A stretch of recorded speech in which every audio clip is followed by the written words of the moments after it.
One of the conditions we commonly treat as urologists is urinary incontinence. There's three main types of urinary incontinence. The first one being stress urinary incontinence. The next one is urge incontinence. And the third one is a combination of both stress and urge incontinence.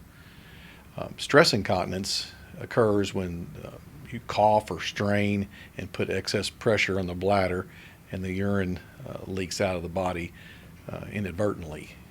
This can happen in males and females, more commonly in females. As we said, it also occurs in males, especially after prostate surgery. The main treatment for stress incontinence is sling. A sling is a mesh type material we use to help support or give a backboard to the urethra. We can do a sling in females as well as males. And typically takes about 20 minutes in the operating room. You have to go to sleep. You can usually go home without a catheter in the female circumstance, and the male slings have to go home with a catheter. The urge incontinence is the second type of incontinence, and that's mainly treated with medication.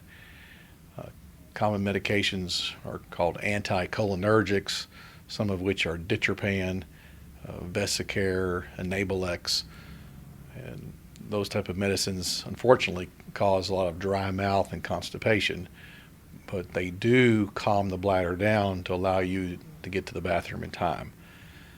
There is a new class of medication called a beta-3 agonist, which stops the urge incontinence, but it's not associated with many constipation or dry mouth.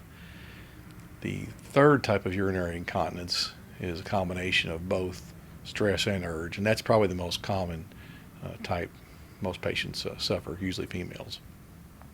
Urinary incontinence is a very common condition. It's a very embarrassing subject, and people do not like to talk about it, but I think it's one we all need to address, because if you have incontinence, we can sure help. There's a high chance with either the medication or the surgery or something we can do to help, improve your lifestyle, improve the incontinence, and we're waiting to talk to you about it.